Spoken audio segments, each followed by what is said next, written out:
Nós estamos aqui hoje no MUBI e nós vamos visitar a exposição Amazônia, os Novos Viajantes, que tem a curadoria de Cauê Alves e Lúcia Lohmann. Vamos lá, Cauê? Vamos. Então.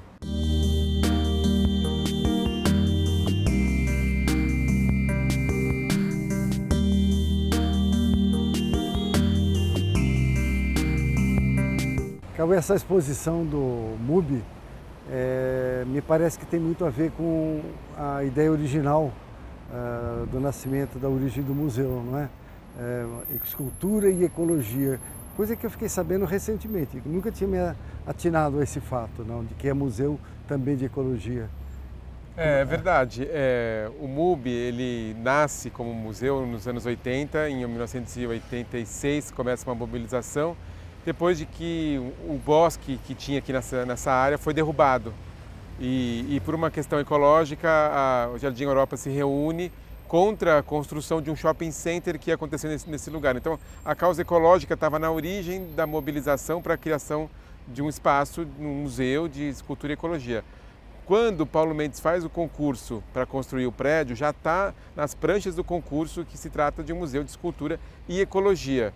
É um prédio que tem um dado, né, ele recolhe esses cimento, essas placas de cimento recolhem a água e essa água é reutilizada, a água da chuva é reutilizada nos espelhos da água, na manutenção do museu. Eles chamam Burle Marx para fazer o jardim. Então, isso estava na origem do projeto, mas foi esquecido, né? E quando a gente chegou aqui nessa nova gestão, que começou em 2016, a gente retomou esse projeto e por isso que essa exposição sobre ecologia. É muito interessante de como que um bosque na cidade de São Paulo te fez montar uma exposição junto com outros curadores, né, sobre a Amazônia, né? Quer dizer, é o local chamando o universal.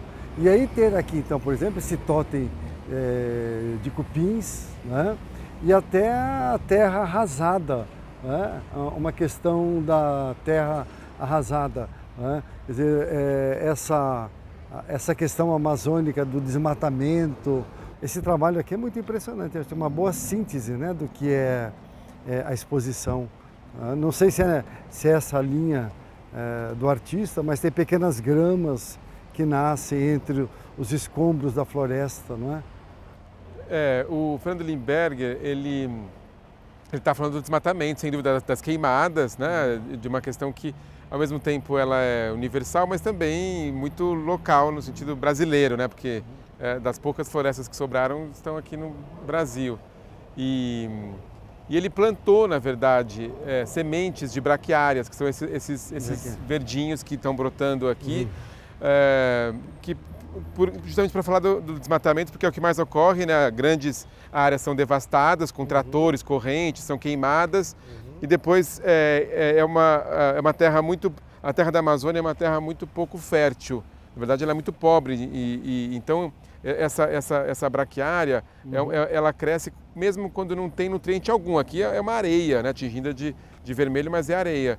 E eles transformam essas áreas em pastos, né? Então, de algum modo, ele plantar isso, as pessoas acham, nossa, é a esperança de um verde surgindo. Ele fala, não, é a destruição, porque depois que nasce essa braquiária, nada mais nasce. A floresta não vai ser, não vai ser retomada porque ela só vai morrer se tiver sombra. É uma grama que nasce mesmo nas condições mais adversas e impede que a floresta mesma nasça. Ela já tem um sentido, então, trágico. Sentido trágico. Claro que tem o otimismo, assim, o cupinzeiro que a gente estava falando, segundo a Simone Fontana Reis, o cupim é a primeira vida animal que nasce nesses pastos. Então, é um momento de retomada de uma possível floresta, mas é um ciclo que demora centenas e centenas de anos, né? E toda a exploração, todos os viajantes que chegaram na Amazônia chegaram por barco, né? O rio é sempre o lugar do colonizador, né? Só que, de fato, é uma tragédia, é um barco que pegou fogo, é um barco que está destroçado, é uma viagem, né, que foi fracassada, uma espécie de vestígio de um náufrago, mas que é um pouco histórico, né?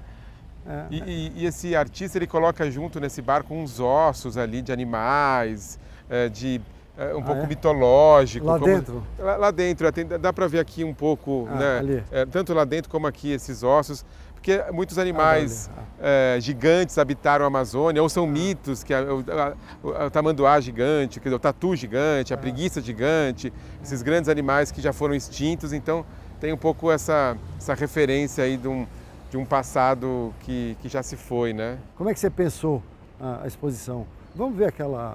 A exposição nasce bem disso, porque na verdade toda a exposição surge de uma pesquisa científica da Lúcia Lohmann, que é a co-curadora da mostra junto comigo.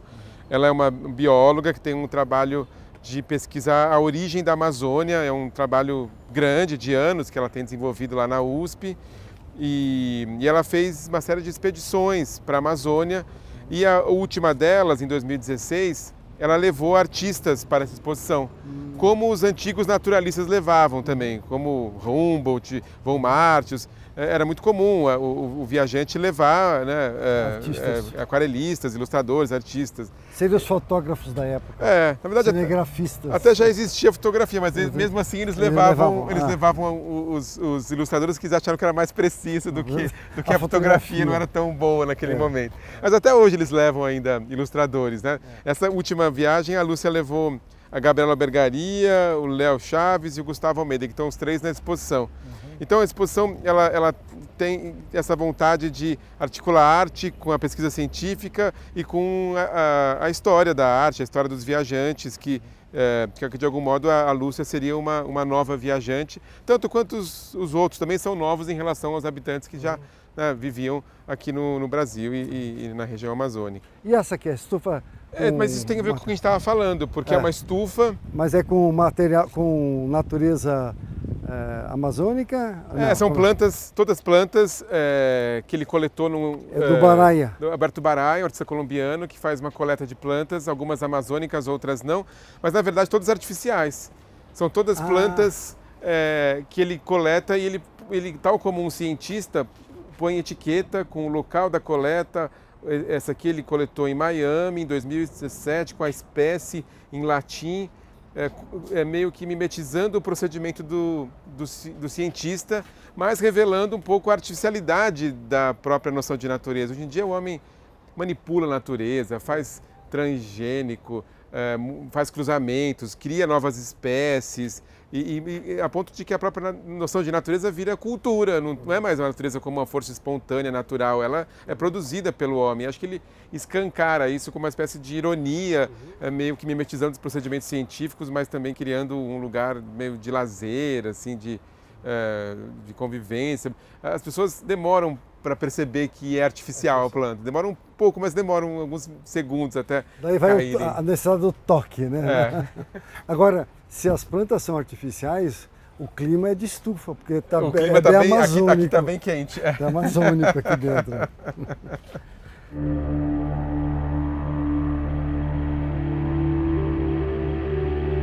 Cauê, eu acho que uma continuação interessante das obras que estão lá em cima é essa floresta, essa metáfora de floresta do Bob Nugent. E é interessante, você falou agora a respeito da natureza como cultura, e cada árvore, isso aqui é uma árvore, não é? Cada árvore tem o dado cultural, que é aquele momento em que ela é toda realizada pela máquina e ao mesmo tempo mantém o lado natural, né? E as inscrições, né? Por que você trouxe esse artista para cá? Esse artista, Bob Nugent, ele tem feito expedições, viagens para o Brasil. Ele mora na Califórnia, ele é norte-americano, professor universitário também. E ele fez várias viagens para a Amazônia e nessas viagens ele faz pequenas anotações, faz notas. E aí ele constrói um pouco essa floresta morta, né? São troncos, claro, são troncos de reflorestamento, não são troncos da Amazônia. Ele recolhe? Ele recolhe, mas assim, ele adquire de florestas que foram replantadas, né? Não são troncos da Amazônia. Mas ele mimetiza um pouco essas anotações como se fossem naturais, a ponto de, né, ele pega aquele pirógrafo, aquele, né, aparelho de desenhar queimando e faz desenhos, às vezes fica mais evidente que são desenhos, às vezes fica um pouco ambíguo, como se fosse um desenho que já estivesse na madeira, que tem uma broca teria comido, outro que seria uma queimada. Então ele vai misturando esse campo da cultura com o da natureza. Né? Tem a ideia do corte, né, do desmatamento e também do que a própria natureza faz, né? Quer dizer, o acontecimento dado também pela natureza, né? Eu acho que é um trabalho assim que introduz muito bem a exposição.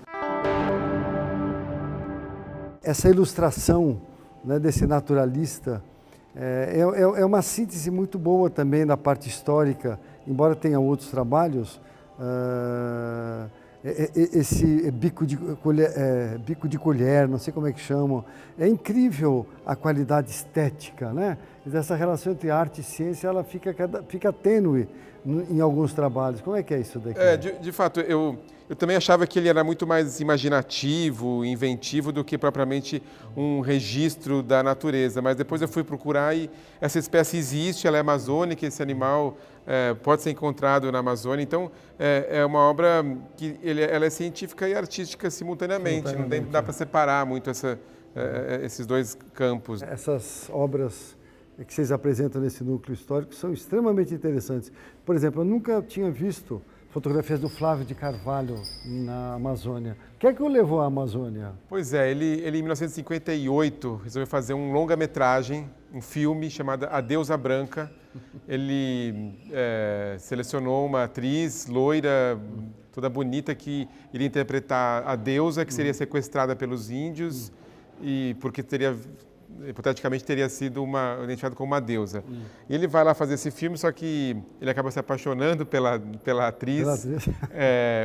Ele não quer saber de filmar, a equipe se revolta, porque eles só ficam namorando e não vão para as filmagens e abandonam. O filme nunca é concluído, foi uma viagem também fracassada. Tem pequenos trechos dessa viagem e algumas fotografias dessa expedição que ele havia feito, que não deu muito certo, né? O cinema é sabotado pela Amazônia, hein? Exatamente. Não é só esse filme que não dá certo, né? Mas o que me impressiona também, nessa mistura entre arte e ciência, é esse tronco dessa árvore, do jatobá, né? Que poderia em si ser uma obra de arte. Daí tem toda uma questão. Quer dizer, a questão da arte e do artista está na intencionalidade, não sei como é que você vê. Quer dizer, quando um biólogo, um arqueólogo recolhe esse tronco, ele é um objeto científico. Mas se houvesse a intenção artística, estética, se fosse um artista recolhendo e colocando no museu, seria tranquilamente um belíssimo objeto artístico. É um exemplar que um pesquisador, né, lá da USP, especialista em árvores, ele construiu e eles medem a idade da árvore de acordo com essas linhas, né? Então, quando o Von Martius, que é esse primeiro naturalista, passou pela Amazônia, o primeiro grande viajante que fez uma das obras mais incríveis de levantamento da flora brasileira, passou pela Amazônia, esse tronco tinha essa espessura, ele estava aqui mais ou menos, né? Então ele constrói uma espécie de cronologia do tempo, né? Quando o Museu Paraense Emílio Guild é fundado, o tronco estava mais ou menos aqui. Quando a Margaret Mee passa pela Amazônia, né? Em 64, o tronco já tinha esse tamanho, né?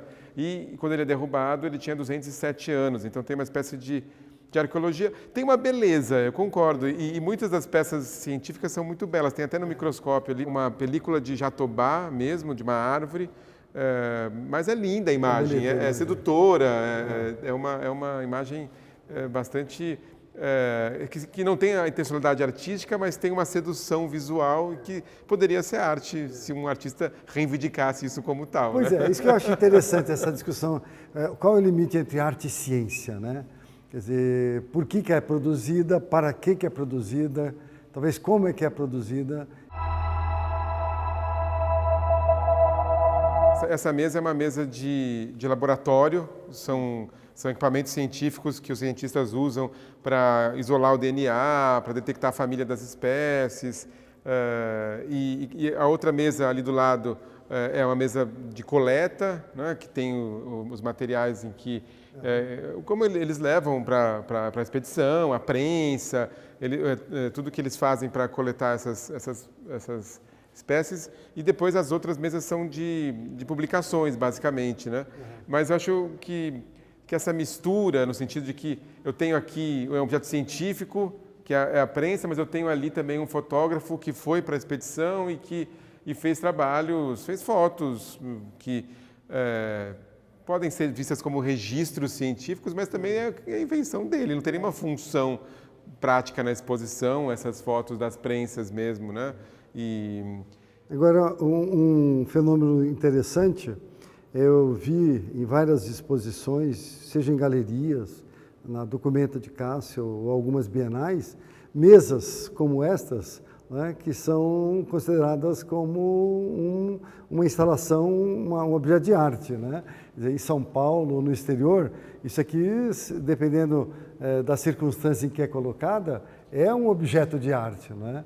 Existem artistas brasileiros que montam mesas, né, com elementos, com objetos, né, e são artes. E mesmo esses trabalhos mais conceituais, eles acabam tendo uma estética científica, né? Se aproximam um pouco, eles querem desestetizar a arte, muitos deles, né? Mas se aproximam também de um modo de apresentação que seria mais frio, que é o que a ciência usa, né? E agora que esse objeto científico, esses objetos científicos, eles se tornam uma pequena instalação.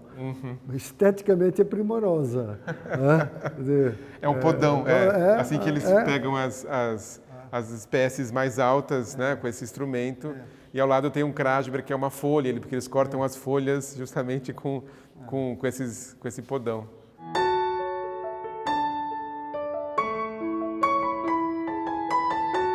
A Gabriela Bergaria foi uma artista que a Lúcia Lohmann levou para a viagem, e que ela não tinha nenhuma função assim, muito específica na viagem, a não ser produzir o seu trabalho. E ela resolve fazer uma espécie de registro das cores da Amazônia, de todas as plantas que eram coletadas, as flores. Ela fazia uma pequena tira de papel e usando ali o pastel, ela ia registrando.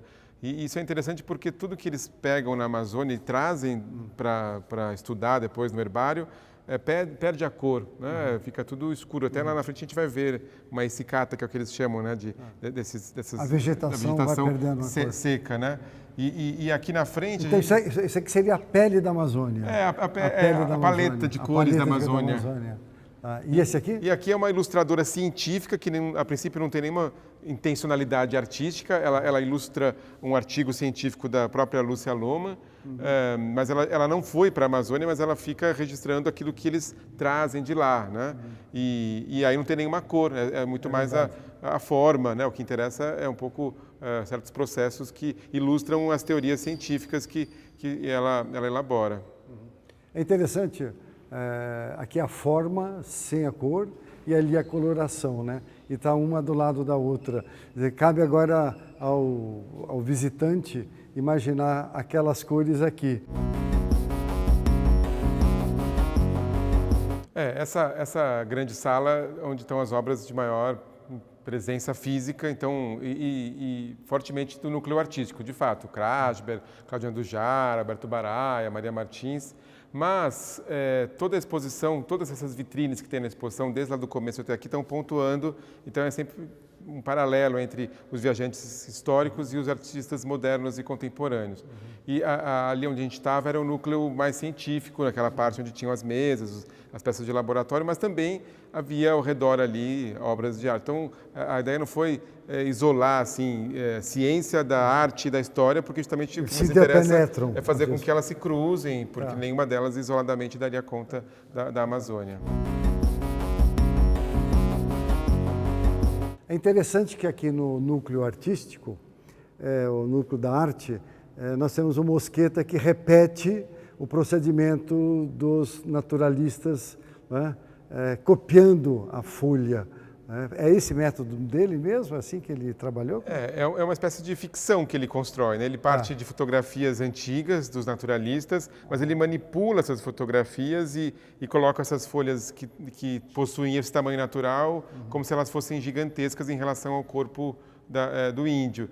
E depois, tal como um naturalista, ele desenha precisamente, com virtuosismo, essa folha numa escala que, na verdade, não é, né? Meio que brincando com esse imaginário da monumentalidade da Amazônia, das grandes árvores, grandes folhas, mas, na verdade, a folha tem aquele tamanho real e ele amplia como se fosse gigante. E sabe o que é interessante? Lá em cima nós vimos aquela escultura, né, dos troncos queimados, né? E aqui também tem a ideia um pouco da queima, né? Um pouco do desgaste do carvão, né? E ele deve usar carvão, não sei se é grafite. É grafite. Né? Mas temos a ideia do carvão, né? Então percorre de novo aquele aspecto trágico que a Amazônia nos dá nos dias de hoje, onde inclusive esse objeto tridimensional do Baraia traz a discussão também da Amazônia, da árvore caída, da árvore que ela se refaz artificialmente. Tem essa relação que você percebeu de um negativo aqui, né? Em vez de ele desenhar sobre o branco, como todo mundo desenha, o Mosquito desenha sobre o negro. Então é como se tivesse, né, uma queima mesmo, uma imagem construída meio na negação dela. E o Baraia, quando faz esse tronco, ele faz a partir de um molde com a própria seiva da seringueira, né? Do látex. Então é uma construção de uma árvore com o elemento da própria árvore, né? E de novo essa estratégia de fazer uma espécie de etiqueta científica. Que tem lá na estufa. Que tem como o lado da estufa. Mas tem essa ideia de que é um índice da árvore. A gente vê a presença física dela, assim, parte da casca fica nesse tronco, né, que ele encobre externamente a árvore com aquilo que tem dentro dela, né? A Cláudia é uma artista, como você falou, importantíssima também pela questão da militância, da causa, né? Uma ativista ecológica que é até considerada pelos Yanomamis como um Yanomami, né? E engraçado que justamente ela nem nasceu no Brasil, mas se naturalizou, assim como o Krasber. São dois europeus que vêm fugidos um pouco da guerra e acabam se envolvendo em causas ecológicas. No caso dessas queimadas, ela mesma nos diz que embora pareçam trágicas, os próprios índios eles incendeiam as suas ocas de tempos em tempos por questões de higiene, de mudança da aldeia, ou seja, como nesse caso, num ritual de cremação. Então, embora seja impressionante, pareça trágico, na verdade é natural, é cotidiano, né? É um incêndio que faz parte da cultura dele. Quer dizer, deixar o espaço limpo para renascer e, ao mesmo tempo, cremar, né? Os seus mortos, né? Que é um ritual. Né? E o Krasber? Ele vai para a Amazônia durante as queimadas ou logo depois das queimadas e retira e traz esses troncos gigantescos de lá. Então o preto foi queimado mesmo, mas ele também usa pigmentos naturais e faz uma espécie de colagem com esses frutos a partir de elementos que ele traz da Amazônia. Então tem uma construção, né, com essa base, com esse tronco, e ao mesmo tempo uma apropriação, ele faz as duas coisas. E eu acho que quem tem uma proximidade com essa forma extenuante, com essa forma, digamos, convulsiva para mostrar a Amazônia é a Maria Martins também, não é? Do Krasber para Maria Martins, não sei se você... como é que você elaborou essa relação? A Maria Martins é um pouco o inverso do Krasber e da própria Cláudia Andujara. Ela nunca foi para a Amazônia, nunca esteve lá efetivamente, nunca viveu a Amazônia no sentido literal, mas ela, em 1943, fez uma exposição em Nova York chamada Amazônia, em que ela lida com os mitos amazônicos. Essa aqui é a grande cobra, tem aquela outra ali chama Amazônia, efetivamente é o nome da Amazônia. Tem umas que ela faz com sobre o boto, sobre a iara, sobre mitos e sobre o imaginário ao redor da Amazônia. Então ela trabalha muito mais com esse imaginário, com uma ideia de Amazônia universal do que propriamente uma viajante que fez uma expedição até lá, né? Então tem um pouco essa diferença. Acho que essa é a artista que nunca esteve na Amazônia e que construiu toda a sua obra ao redor, né, dessa mitologia e desse estigma que a Amazônia traz. E essa obra intitulada Amazônia, ela traz uma figura feminina, parece que acorrentada, não, né? Ou presa nos acontecimentos amazônicos, né? Pela vegetação, toda ela envolvida, né? Os olhos, os cabelos, a própria indumentária, o próprio corpo se funde a um animal amazônico, a vegetação amazônica, né? Parece que isso aqui é uma cobra gigantesca, que até parece que depois quando ela faz aquele impossível, tem um pouco a ver, né? Lembram, parece que vem daqui, todo o repertório da Maria Martins, né? Essa coisa mais surrealista, imaginária, onírica, parece que vem um pouco dessa pesquisa distante, né, que ela fez sobre a Amazônia.